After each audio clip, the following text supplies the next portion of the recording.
الشيطان الرجيم.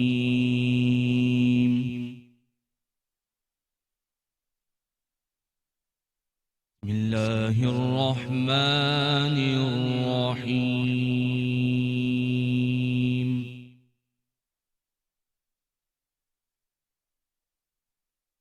لقد صدق الله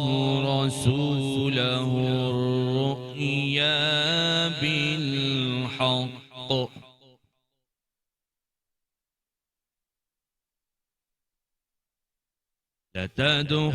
لتدخلن المسجد الحرام إن شاء الله آمنين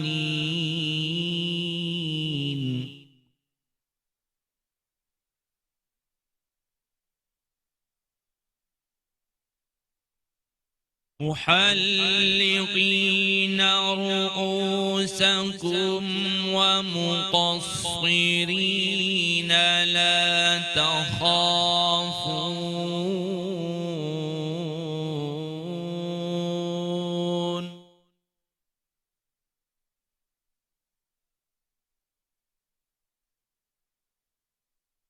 فعلم ما لم تعلموا فجعل من دون ذلك فتحا قريبا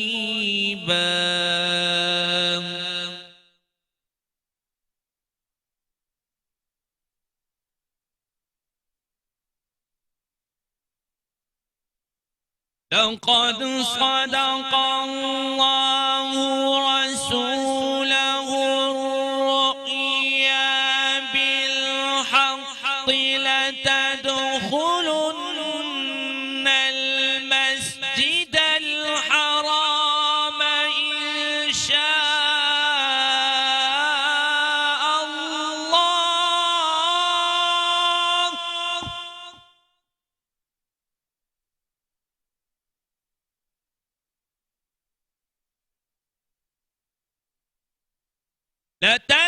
لتدخلن المسجد الحرام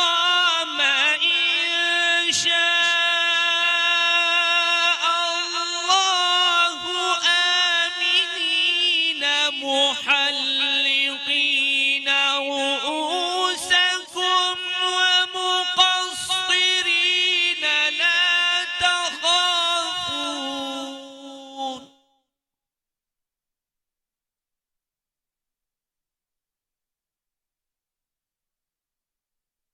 علم ما لم تعلموا فجعل من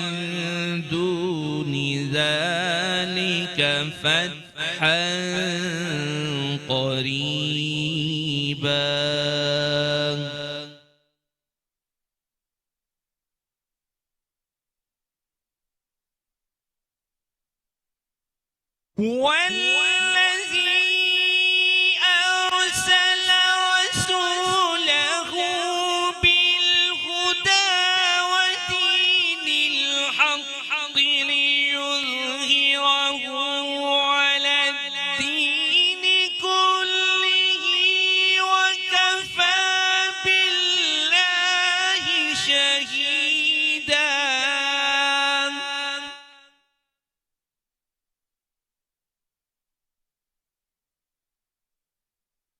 والذي أرسل رسوله بالهدى ودين الحق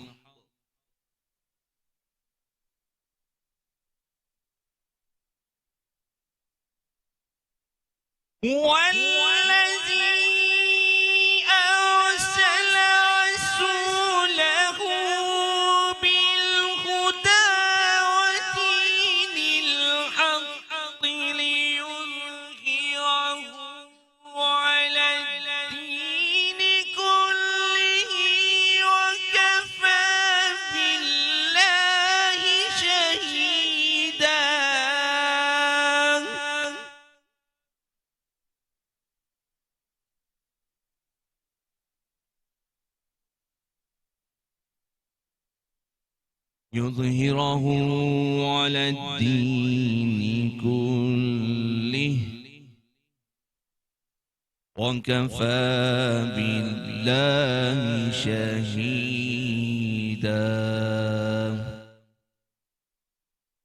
شروع اللہ کے نام سے جو بڑا مہربان اور نہایت رحم والا ہے۔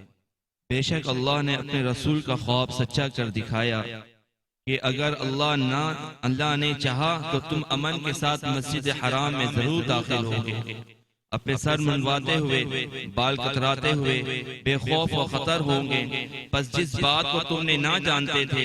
اس نے جان لیا تھا، پھر اس نے اس سے پہلے ایک فتح بہت جلدی کر دی۔ وہی تو ہے جس نے اپنے رسول کو ہدایت اور سچا دین دے کر بھیجا تھا کہ اسے ہر ایک دین پر غالب کرے، اور اللہ کی شہادت کافی ہے۔ صدق اللہ العظیم۔ کل خدا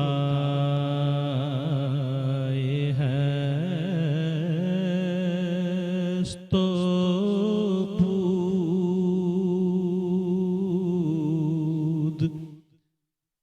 مالک کل خدا ہے تو بود کوئی تیرے سوا نہیں معبود،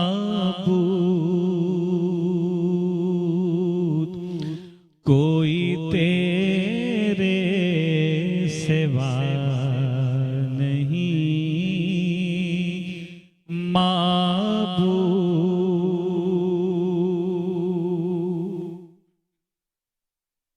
ہر تخیل سے ماورا ہے تو،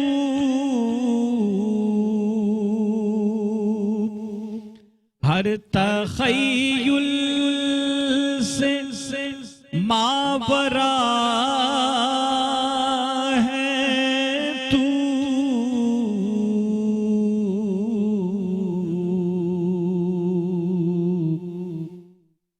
ہر تخیل میں ہے مگر موجود،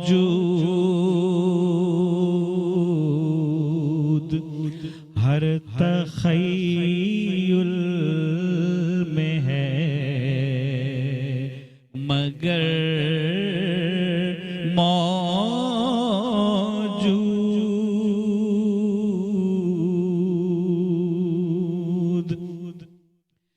چاہتے ہیں تیری رضا ہم لوگ،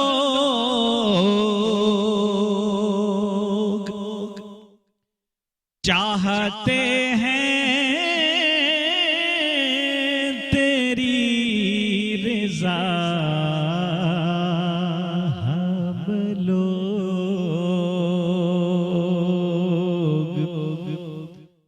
بھیجتے ہیں تیرے نبی پہ درود، بھیجتے ہیں تیرے نبی پہ درود۔ تیرا ادراک غیر ممکن ہے،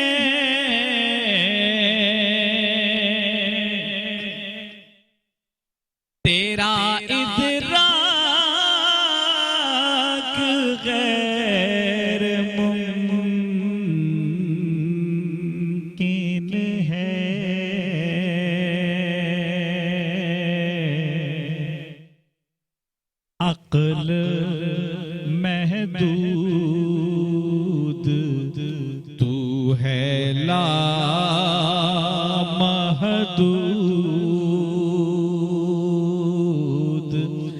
عقل محدود، تو ہے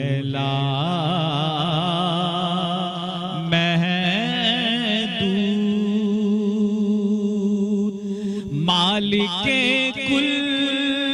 خدائے ہست و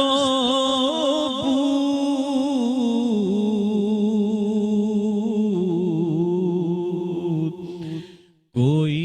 تیرے سوا نہیں معبود۔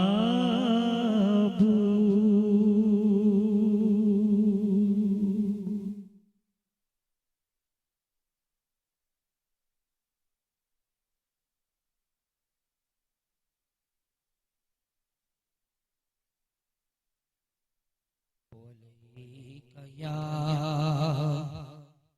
رسول اللہ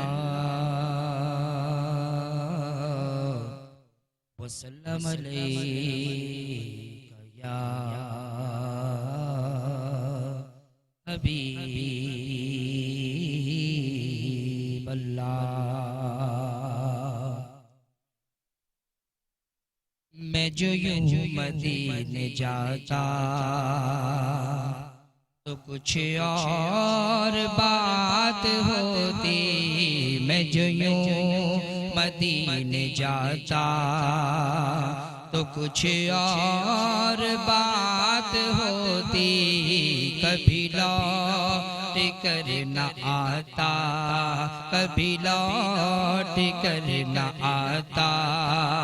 تو کچھ اور بات ہوتی، میں جو یوں مدینے جاتا۔ میں مدینے تو گیا تھا، یہ بڑا شرف تھا، لیکن میں مدینے تو گیا تھا، یہ بڑا شرف تھا، لیکن وہی دم جو ٹوٹ جاتا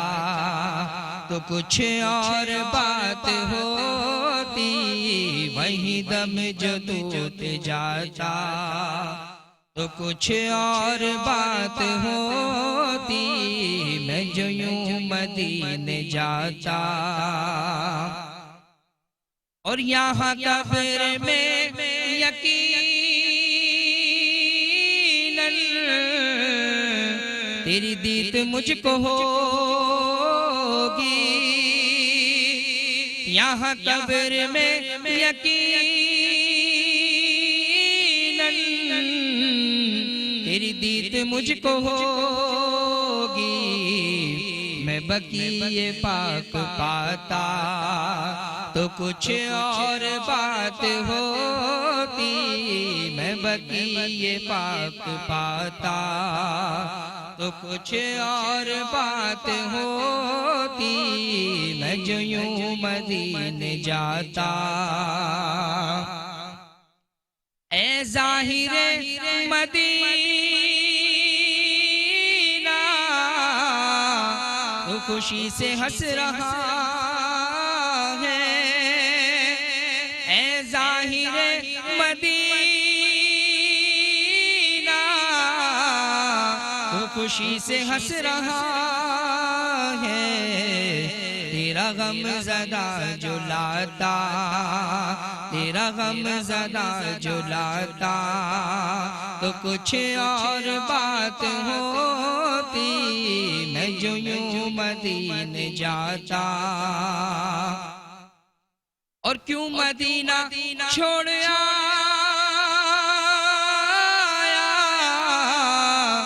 تجھے کیا ہوا تھا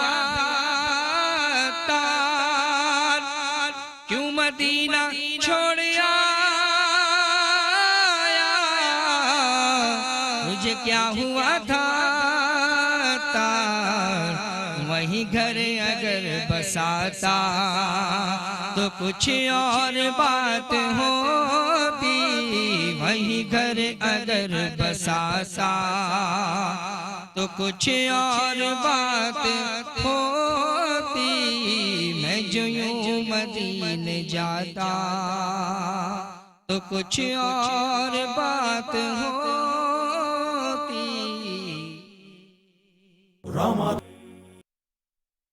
الحمدللہ رب العالمین، الصلاۃ والسلام علی سید الانبیاء والمرسلین، اما بعد فاعوذ باللہ من الشیطان الرجیم، بسم اللہ الرحمن الرحیم۔ یہ رب تعالیٰ کا احسان عظیم ہے کہ اس نے ہمیں زندگی میں ایک دفعہ پھر ماہ سیام کی سعادت نصیب کی۔ آج کا دن بڑی اہمیت کا حامل ہے۔ یوں تو پورا ماہ مقدس شہر رمضان اپنی رحمتوں اور برکتوں کے ساتھ ہمارے درمیان موجود ہے، لیکن آج 20 رمضان المبارک ایک خاص موقع کی یاد دلاتی ہے۔ مسلمانوں کی تاریخ کا ایک بہت عظیم معرکہ یا واقعہ پیش آیا، جس کو ینگ جنریشن کو سننا اور اس کو سمجھنا بے حد ضروری ہے، اور اس کے اندر بہت سارے باتیں اور احکامات بھی پوشیدہ ہیں۔ 20 رمضان المبارک، اس کو یوم فتح مکہ کے نام سے بھی جانا جاتا ہے۔ سن 8 ہجری کی بات ہے کہ جب آپ علیہ الصلاۃ والسلام نے فتح مکہ کی طرف، مکہ المکرمہ کی طرف رخ کیا اس کو فتح کرنے کے لیے۔ اس کا بیک گراؤنڈ کچھ اس طرح تھا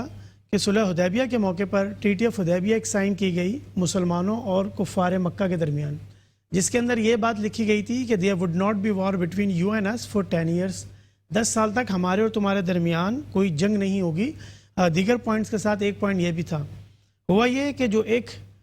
فرینڈ ٹرائب تھا قریش کا، بنو بکر، اس نے اٹیک کیا مسلمانوں کے فرینڈ ٹرائب بنو خزا کے اوپر، جس کا بدلہ لینے کے لیے آپ علیہ الصلاۃ والسلام نے مکہ کی طرف رخ کیا۔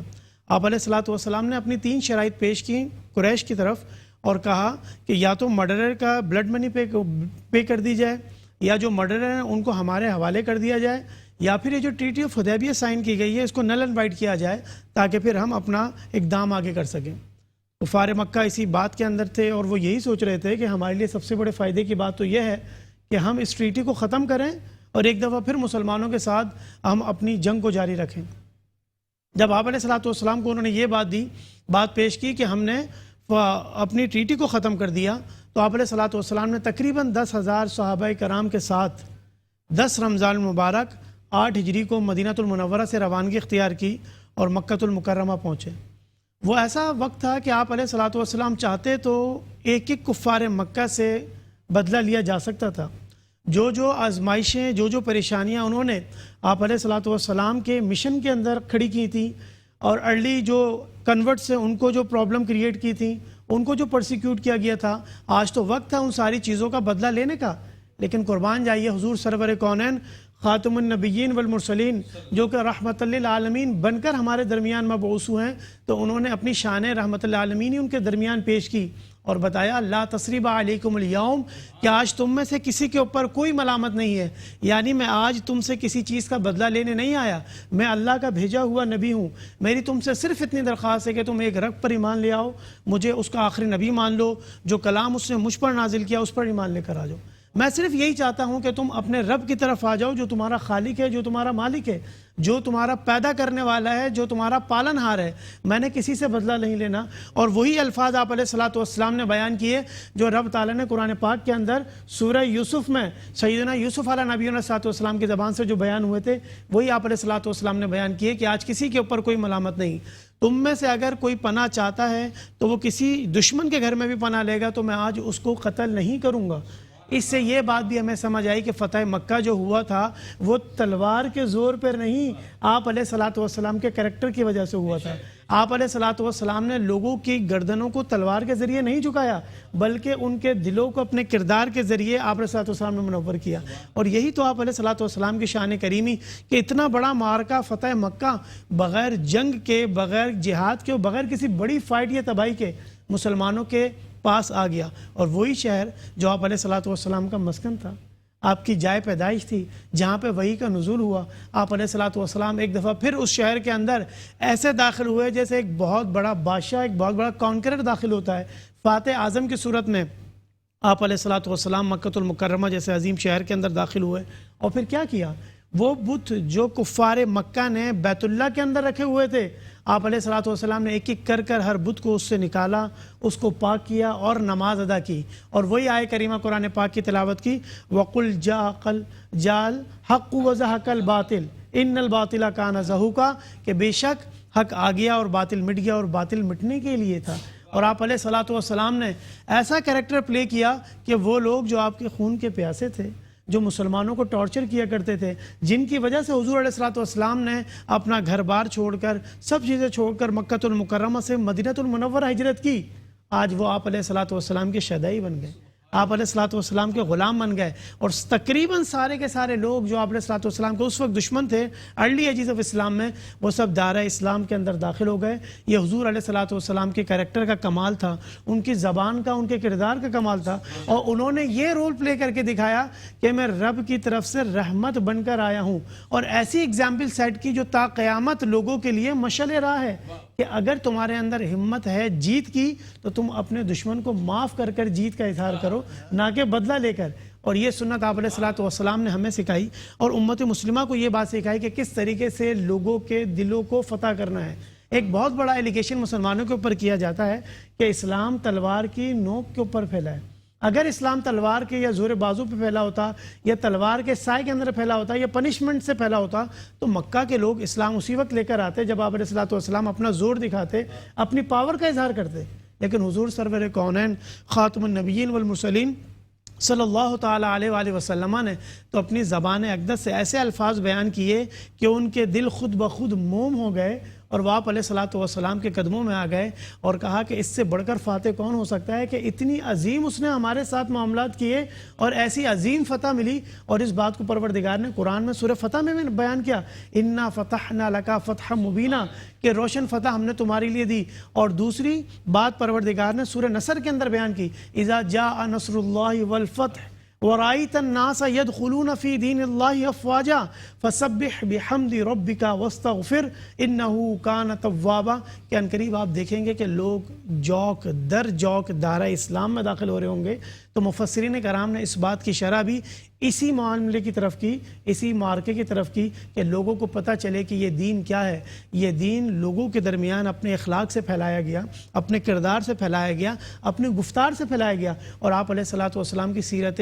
طیبہ طاہرہ رہتی دنیا تک بنی نو انسان کے لیے مشعل راہ ہے۔ حضور علیہ الصلوۃ والسلام کی ذات اقدس صاحب معراج، اور ان کی سیرت پر عمل کرنا انسانیت کی معراج ہے۔ آج بھی اس امر کی ضرورت ہے کہ لوگ اس بات کو جانیں کہ حضور سرور کونین خاتم النبیین والمرسلین صلی اللہ تعالیٰ علیہ وآلہ وسلم جو دین لے کر آئے تھے وہ امن کا دین ہے، وہ محبت کا دین ہے، وہ لوگوں میں یگانگت پیدا کرنے کا دین ہے، وہ لوگوں کے دکھ درد تکلیف کو دور کرنے کا دین ہے، آپس میں خوشی بانٹنے کا دین ہے۔ یہی کام تو آپ علیہ الصلوۃ والسلام نے فتح مکہ کے موقع کے اوپر کیا، جو 20 رمضان المبارک کو 8 ہجری میں وقوع پذیر ہوا، اور مسلمانوں کی تاریخ کا اتنا عظیم واقعہ کہ جو لوگ ہم پر یہ ایلیگیشن لگاتے ہیں کہ ہم اپنے زور بازو پہ دین کو پھیلاتے ہیں، اس کا پراپر جواب آپ علیہ الصلوۃ والسلام نے اپنی سیرت طیبہ طاہرہ سے فتح مکہ کے موقع کے اوپر دیا، اور ہر شخص کو اس بات کا گواہ بنا دیا کہ دیکھو میں نبی رحمت بن کے آیا ہوں، میں چاہتا تو آج ہر ایک سے بدلہ لیا جا سکتا تھا، میری طاقت دیکھو، میرے ساتھ تقریباً 10,000 صحابہ کرام ہیں، ہم اپنے زور بازو کے اوپر تم لوگوں کو زیر کر سکتے تھے، لیکن اس سے ہوتا کیا، تم چند دنوں کے لیے ہمارے غلام بنتے، تمہاری گردنیں جھکتی، تمہارا دل نہیں جھکتا۔ اسلام تو وہ دین ہے جو لوگوں کے دلوں کو فتح کرنے آیا ہے، لوگوں کے کریکٹر کو بلڈ کرنے آیا ہے، لوگوں کی سیرتوں کو تبدیل کرنے آیا ہے، نہ کہ صورت کو تبدیل کرنے کے لیے۔ یہ تو اسلام کی برکت ہے، اور آپ علیہ الصلوۃ والسلام کی برکت۔ ان لوگوں نے پھر آپ علیہ الصلوۃ والسلام کے پیچھے نماز ادا کی، اور ایک دفعہ پھر مکہ اسلام کی آواز سے، اذان سے، تلاوت کلام پاک سے گونج اٹھا، اور شہر مکہ کے اندر ایک دفعہ پھر وہی فضا، وہی باتیں جو آپ علیہ الصلوۃ والسلام نے ابتدائی دور کے اندر ریولیشن کے تھرو لوگوں کے درمیان عام کی تھیں، دوبارہ عام ہو گئی۔ رب تعالیٰ سے دعا ہے کہ ہمیں اس قسم کے عظیم معاملات اور عظیم معرکے سیکھنے کی اور اس سے سبق سیکھنے کی توفیق عطا فرمائے۔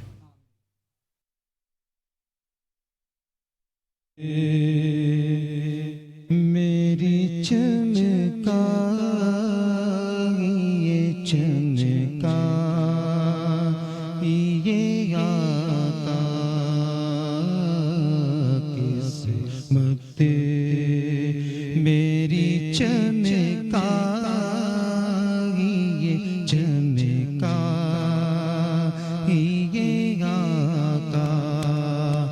قسمت میری چمکا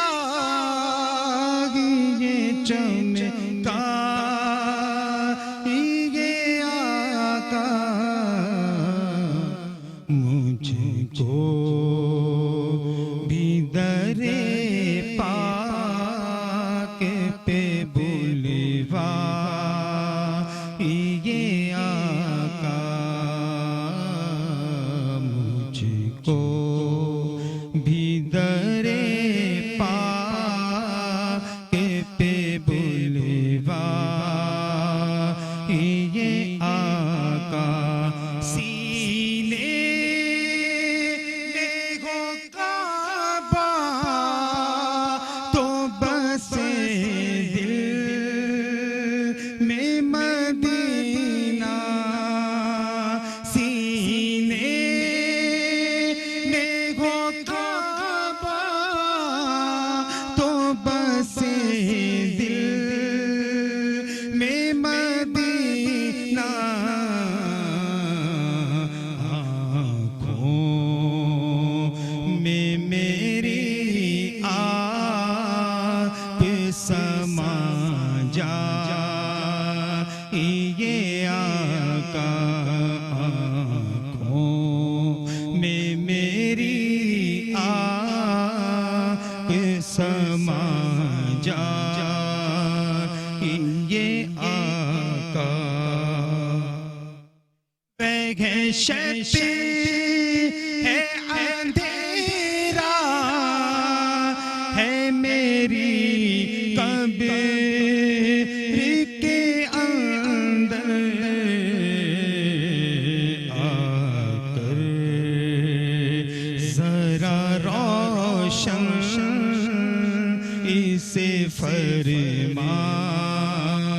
یہ آقا آ کر اسے روشن ذرا فرما یہ آقا مجرم کو لیے جاتے ہیں اب سوئے جہنم مجرم کو لیے جاتے ہیں اب سوئے جہنم للہ شفاعت میری فرما یہ آقا للہ شفاعت میری فرما یہ آقا قسمت میری چمکا یہ چمکا یہ آقا مجھ کو بھی در پاک پہ بلوا یہ آقا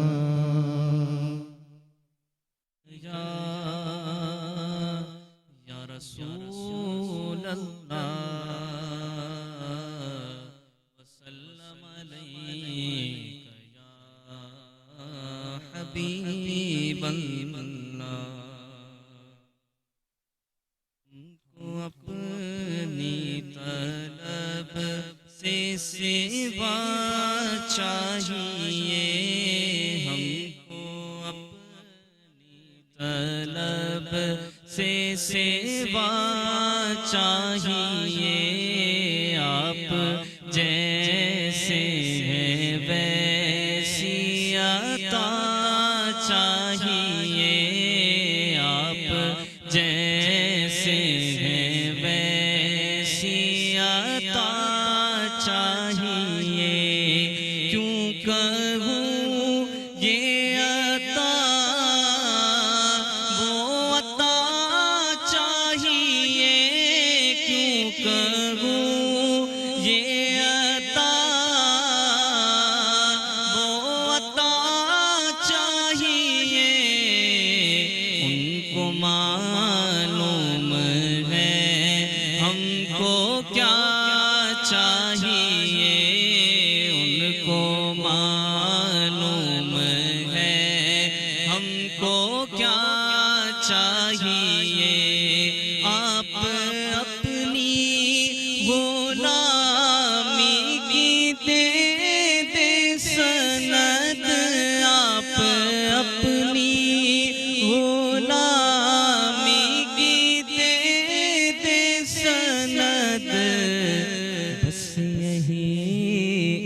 عزت و مرتبہ چاہیے،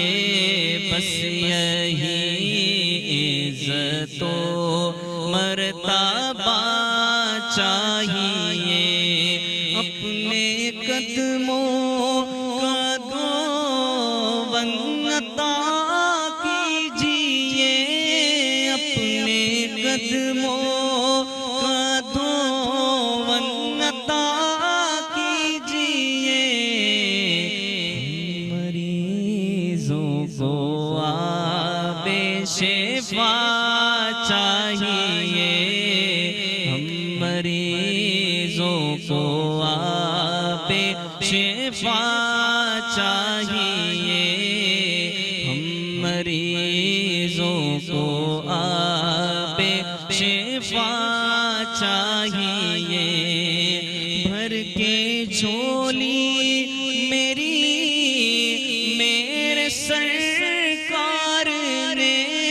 بھر کے جھولی میرے سرکار نے، مسکرا کر کہا اور کیا چاہیے، مسکرا کر کہا اور کیا چاہیے، درد جامی ملے نعت خالد لکھوں، درد جامی ملے نعت خالد لکھوں، اور انداز احمد رضا چاہیے۔ نحمده ونصلي على رسوله الكريم، أما بعد، هو الذي أرسل رسوله بالهدى ودين الحق ليظهره على الدين كله وكفى بالله شهيدا۔ اللہ عز و جل نے اپنے کلام مقدس میں ارشاد فرمایا کہ اللہ تعالیٰ نے ہمیں ایسا رسول عطا فرمایا جو ہمارے لیے انعام ہے اللہ تعالیٰ کا ہم پر، اور رمضان المبارک بھی اللہ کی طرف سے ہمارے اوپر انعام ہے، اور رسول خدا صلی اللہ علیہ وسلم بھی ہمارے اوپر اللہ کی طرف سے انعام ہے۔ فتح مکہ کا واقعہ 10 ہجری 8 ہجری میں حضور صلی اللہ علیہ وسلم اور کفار کے درمیان جو آپسی ایک جنگ ہوئی تھی، کیونکہ حضور صلی اللہ علیہ وسلم کو مکہ سے نکالا گیا، اور آقائے نامدار حضور سرور کونین صلی اللہ علیہ وسلم نے اس غزوے کو، غزوہ فتح مکہ کو مخفی رکھا۔ یہ جنگی حکمت عملی تھی۔ باقی تمام جو بھی جنگیں تھیں وہ آپ صلی اللہ علیہ وسلم نے ان کے باقاعدہ اعلان فرمائے، اس جنگ کا اعلان نہیں کیا۔ اور یہ کیوں ہوا تھا، جیسا کہ حضرت نے بھی بہت خوبصورت انداز میں بات کی ماشاءاللہ، کہ 2 قبائل تھے، ایک صلح ہوئی تھی صلح حدیبیہ میں کہ 10 سال تک جنگ نہیں ہوگی، پھر جو حلیف تھے 2 قبائل تھے، ایک بنو بکر اور بنو قزاع۔ یہ بنو بکر کفار قریش کے حلیف تھے، اور بنو قزاع حضور صلی اللہ علیہ وسلم کے حلیف تھے۔ بنو بکر والوں نے بنو قزاع کے ساتھ لڑائی کی اور ان کا محاصرہ کیا، ان کو جانی مالی نقصان پہنچایا۔ یہ اس وجہ سے اس کی شروعات ہوئی تھی فتح مکہ۔ یہ بھی اللہ کی حکمت عملی تھی، اللہ احکم الحاکمین ہیں، اللہ تعالیٰ بہتر جانتے ہیں۔ تو یہ شروع ہوئی۔ آپ صلی اللہ علیہ وسلم نے کسی کو بھی نہیں بتایا تھا کہ ہم کل کو یہ فتح مکہ کے حوالے سے جائیں گے۔ تو یہاں تک کیا آتا ہے کہ حضرت ابو قتادہ رضی اللہ تعالی عنہ کو ایک لشکر دے کر آپ صلی اللہ علیہ وسلم نے روانہ کیا کہ فلاں مقام پر جاؤ، اور اگر کوئی وہاں قافلہ ہے تو اس کے ساتھ آپ جنگ کرو، اور اگر پیچھے سے اور بھی تعداد چاہیے تو وہ بھی ان کو بھی بلا لو۔ اب دیکھنا یہ کہ وہاں حضرت ابو قتادہ رضی اللہ عنہ پہنچے، وہاں پہ تو کوئی قافلہ نہیں تھا، یہ آپ صلی اللہ علیہ وسلم کی ایک جنگی حکمت عملی تھی، تدبیر تھی۔ تو اور حضرت ابو قتادہ کو پتہ چلا کہ حضور صلی اللہ علیہ وسلم نکل چکے ہیں اور ایک مقام پر پڑاؤ ڈالا، غالباً مر الزہران نام آتا ہے، وہاں پہ پڑاؤ ڈالا۔ تو آپ صلی اللہ علیہ وسلم نے فرمایا کہ آپ آگ ایک جگہ پر ساری اکٹھی نہ جلائیں اور جگہ جگہ تھوڑی تھوڑی آگ جلائیں تاکہ لوگوں کو معلوم ہو ان کی تعداد زیادہ ہے۔ یہ بھی ایک جنگی حکمت عملی تھی۔ اور ایک انٹیلیجنس کا نظام آپ صلی اللہ علیہ وسلم نے مرتب فرمایا، اور اس انٹیلیجنس کے نظام کا چیف نگران حضرت عمر رضی اللہ عنہ کو فرمایا۔ پھر رات کا وقت تھا، حضرت ابو سفیان اس وقت تک ایمان نہیں لائے تھے، وہ آئے تو حضرت عباس رضی اللہ عنہ نے ان کو پناہ دی، امان دی۔ پیچھے سے حضرت عمر رضی اللہ عنہ ان کو قتل کرنے کے ارادے سے آ رہے تھے، اور پل بھر کی بات تھی، ان کو ختم کر دیتے، مگر حضور صلی اللہ علیہ وسلم کے پاس حضرت عباس ابن عبد المطلب لے آئے حضرت ابو سفیان کو۔ تو آپ صلی اللہ علیہ وسلم نے فرمایا کہ جس کو عباس نے پناہ دی اس کو میں نے پناہ دی، جس کو عباس نے امان دی اس کو میں نے امان دی۔ تو کل ہوئی 10,000 کا لشکر مکہ کی پہاڑیوں سے بیت اللہ میں ایسے نازل ہو رہا تھا، ایسے اتر رہا تھا جیسے ایک بادشاہ ہے اور اللہ کے فرشتہ بھی ان کے ساتھ ہیں۔ وہاں پہ کچھ صحابہ اکرام ایسے بھی تھے جنہوں نے ایک نعرہ لگایا، الیوم یوم الملحمہ، آج تو بدلے کا دن ہے۔ آپ صلی اللہ علیہ وسلم تک یہ آواز پہنچی تو آپ نے فرمایا لا لا لا، الیوم یوم الرحمہ، آج تو رحمت کا دن ہے، بدلے کا دن نہیں۔ یہ وہی مکہ والے ہیں جنہوں نے طائف میں آپ صلی اللہ علیہ وسلم کو تکلیف دی، جنہوں نے آپ صلی اللہ علیہ وسلم سجدے کی حالت میں ہوتے تھے تو اجڑی ڈال دیتے تھے، آپ صلی اللہ علیہ وسلم کی بچیوں کو تکلیف دی، ہر طرح کی تکلیف میں، لیکن آپ صلی اللہ علیہ وسلم فرما رہے ہیں کہ آج رحمت کا دن۔ جب بیت اللہ میں داخل ہوئے، آپ صلی اللہ علیہ وسلم نے فرمایا کہ لا تثریب علیکم اليوم، آج کوئی ملامت نہیں۔ حضرت یوسف علیہ السلام نے اپنے بھائیوں کو معاف کر دیا تھا، یہ مکہ والے میرے بھائی ہیں۔ اور ایک اور آپ صلی اللہ علیہ وسلم نے فرمایا، من دخل فی دار ابی سفیان فہو آمن، من دخل فی بیت اللہ فہو آمن، جو بیت اللہ میں داخل ہو وہ اس کو امن ہے، جو ابو سفیان کے گھر میں داخل ہو جائے اس کو امن ہے، جو اپنے گھر کا دروازہ بند کر دے اس کو امن ہے۔ اور یہ ایک اسلام کا وقار ہے کہ جس کی جو عزت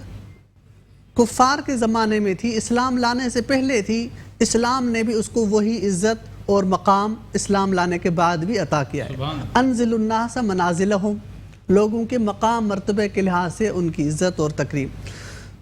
تو ابو سفیان اسی وقت اسی ٹائم ایمان لائے تھے، لیکن اس کو آپ صلی اللہ علیہ وسلم نے یہ انعام دیا کہ جو ابو سفیان کے گھر میں داخل ہو اس کو امن، جو بیت اللہ میں داخل ہو اس کو امن، جو اپنے گھر کے دروازہ بند کر دے اس کو امن۔ اب یہ وہی گھر تھے جو انہوں نے لوٹے تھے، جو صحابہ اکرام ہجرت کر کے مدینہ طیبہ چلے گئے تھے، انہی کے گھروں میں یہ رہتے تھے، انہوں نے نکالا تھا۔ اب یہاں ایک بات جو قابل فکر اور قابل غور ہے وہ یہ کہ ایک آپ صلی اللہ علیہ وسلم کی وفاداری کا ثبوت بھی ملتا ہے اس غزوے سے، اس فتح مکہ سے۔ وہ کیا؟ وہ ایسے کہ انصار جو اس وقت بھی آپ صلی اللہ علیہ وسلم کے ساتھ تھے، وہ یہ بات کہنے لگے کہ اب تو آپ صلی اللہ علیہ وسلم اپنے شہر آ گئے ہیں، اب تو آپ صلی اللہ علیہ وسلم اپنے گھر آ گئے ہیں اور ماشاءاللہ فاتح بن کے آئے ہیں، اب کیا پتہ واپس ہمارے ساتھ چلیں یا نہ چلیں۔ لیکن آپ صلی اللہ علیہ وسلم نے فرمایا کہ میرا جینا، میری زندگی میں آپ کے ساتھ ہے، انصار کے ساتھ ہے، میری زندگی انصار کے ساتھ ہے، میں نے رہنا انصار کے ساتھ ہے۔ تو انصار نے بھی جب ایک معاہدہ کیا تھا تو یہی ایک شرط ان کی تھی کہ اے اللہ کے رسول آپ ہمیں کبھی چھوڑ کے نہیں جائیں گے، تو اسی لیے آپ صلی اللہ علیہ وسلم کا روضہ اطہر مدینے میں ہے۔ حالانکہ دیکھیں عمرہ، حج، ہر چیز بیت اللہ مکہ میں، لیکن آپ صلی اللہ علیہ وسلم مدینہ میں، اس کی کیا ہی بات تھی۔ تو یہ ایک بات ہے جو فتح مکہ کے حوالے سے ہمیں وفاداری کا اور سچائی کا ثبوت ملتا ہے، اور اسی حوالے سے بہت اہم ہے یہ دن، بہت ہی زیادہ اہم ہے یہ دن فتح مکہ کا۔ اور جنگی حکمت عملی یہ بھی ایک اسلام کا دین کا حصہ ہے کہ آپ باطل کو اگر شکست تدبر سے دے سکتے ہیں، حکمت سے دے سکتے ہیں، تدبیر سے دے سکتے ہیں تو دیں۔ اسی طرح اعتکاف کے حوالے سے بھی تھوڑی سی گفتگو کرنی ہے موقع مناسبت کے لحاظ سے۔ اعتکاف سنت مؤکدہ علی الکفایہ ہے، اعتکاف ضروری ہے۔ پوری بستی میں سے کوئی ایک شخص بھی اعتکاف میں بیٹھ جائے تو پوری بستی کا، پورے محلے کا وہ کفایہ ادا ہو جاتا ہے، لیکن اگر کوئی ایک بھی نہ بیٹھے اس مسجد میں تو اس کا پھر گناہ بھی پوری بستی کے اوپر پڑ جاتا ہے، پورے محلے کے اوپر پڑ جاتا ہے۔ آپ صلی اللہ علیہ وسلم نے فرمایا کہ جو اعتکاف میں میرے ساتھ کھانا چاہتا ہے، میرا مہمان بننا چاہتا ہے، وہ اعتکاف میں بیٹھے۔ جو اعتکاف میں روزہ افطار کرتا ہے، سحری کرتا ہے یا افطاری کرتا ہے، وہ گویا ایسے ہے جیسے میرے ساتھ افطاری کر رہا ہے، میرے ساتھ سحری کر رہا ہے۔ اور اسی طرح حضرت عائشہ صدیقہ رضی اللہ عنہا نے فرمایا کہ جو شخص ایک دن کا اعتکاف کر لے اس کو اللہ تعالیٰ اس کے اور جہنم کے درمیان 3 خندقوں کا فاصلہ کر دیتے ہیں۔ اب یہ ایک دن کے اعتکاف کی یہ فضیلت ہے تو 10 دن کے اعتکاف کی کتنی بڑی فضیلت ہوگی۔ تو اعتکاف کے حوالے سے میری ماؤں بہنوں سے بھی گزارش ہے، وہ بھی اپنے گھروں میں اپنی جائے نماز پر، اپنے جو جائے نماز ہو، کمرہ ہو، وہاں پر بیٹھ سکتی ہیں، اور اعتکاف میں بیٹھنا سنت ہے۔ اور شب قدر کو تلاش کرنا چاہیے، طاق راتوں میں عبادت کرنی چاہیے اللہ کی۔ اللہ نے ان طاق راتوں میں شب قدر کو نازل فرمایا، انا انزلناہ فی لیلۃ القدر وما ادراک ما لیلۃ القدر لیلۃ القدر خیر من الف شہر۔ وہ ایک رات جو 1000 مہینوں سے بھی زیادہ بہتر ہے، 1000 مہینوں سے بھی زیادہ بڑی ہے۔ پہلی جو اقوام تھی بنی اسرائیل کی، ان کی عمریں زیادہ ہوا کرتی تھی، ان کی ایج زیادہ، 800 سال، کسی کی 900 سال، کسی کی 1000 سال، کسی کی 500 سال عمر۔ لیکن امت محمدیہ صلی اللہ علیہ وسلم کی جو عمر ہے وہ 63 سال، 70 سال، 80 سال، کھینچ تان کے 90-100 سال بس۔ تو صحابہ اکرام نے پوچھا، اے اللہ کے رسول، پچھلی جو اقوام تھی وہ تو نیکیوں میں ہم سے زیادہ آگے نکل جائیں گی، ان کی نمازیں، ان کی عبادتیں زیادہ، کیونکہ ان کی عمر بھی زیادہ، ہماری عمر بھی کم تو ہماری نیکیاں بھی کم، ہم تو آخر میں جو ہے ہمارا تو نیچے مقام ہوگا۔ آپ صلی اللہ علیہ وسلم نے فرمایا کہ وہ ایک رات ہے شب قدر، جو اس ایک رات میں اللہ کی عبادت کرے اور اللہ کے لیے جاگے، اللہ تعالیٰ اس کو 1000 مہینوں سے بھی زیادہ وہ ایک رات افضل ہے، اس ایک رات کا ثواب بہت اعلیٰ۔ تو قیام اللیل ہے، اس میں ہمیں اللہ سے دعائیں مانگنی چاہیے، صلاۃ التسبیح، صلاۃ الحاجات پڑھنی چاہیے، اللہ سے دعائیں مانگنی چاہیے، استغفار کرنی چاہیے۔ رحمت الہیہ کا ظہور اور نزول اس آسمان پر ہوتا ہے، بہت انسان کے اللہ تعالیٰ قریب ہوتے ہیں۔ تو تنزل الملائکہ والروح فیہا بِإِذْنِ رَبِّهِمْ مِنْ كُلِّ أَمْرٍ سلام ہی حتی مطلع الفجر، طلوع فجر تک یہ کیفیت رہتی ہے کہ فرشتہ بھی اور اللہ کی ذات بھی اس آسمان تک آ جاتے ہیں، اور اللہ تعالیٰ اپنے بندوں کو ان کی خبر گیری رکھتے ہیں، ان کو دیکھتے ہیں کہ کوئی مجھے پکارے، میرا بندہ مجھے یاد کرے، مجھ سے معافی مانگے تو میں اس کو معاف کروں۔ تو اللہ تعالیٰ کی ہمیں عبادت کرنی چاہیے۔ اعتکاف میں بیٹھنے سے وہ رات نصیب ہوتی ہے، اس رات کی برکات اور سے انسان مستفید ہوتا ہے۔ اللہ تعالیٰ سے دعا ہے اللہ تعالیٰ ہمیں شب قدر میں عبادت کرنے کی توفیق نصیب فرمائے، اللہ تعالیٰ ہم سب کی مغفرت فرمائے، اللہ تعالیٰ ہمارے گناہوں کو، ہماری خطاؤں کو درگزر فرمائے، اور اس بابرکت مہینے کی جو دن رہ گئے ہیں اللہ تعالیٰ ہمیں وہ دن اور ان کی برکات سے ہمیں فائدہ اٹھانے کی توفیق نصیب فرمائے۔ وآخر دعوانا ان الحمدللہ رب العالمین۔ ناداروں کو علم کے موتی آقا نے انمول دیے ناداروں کو علم کے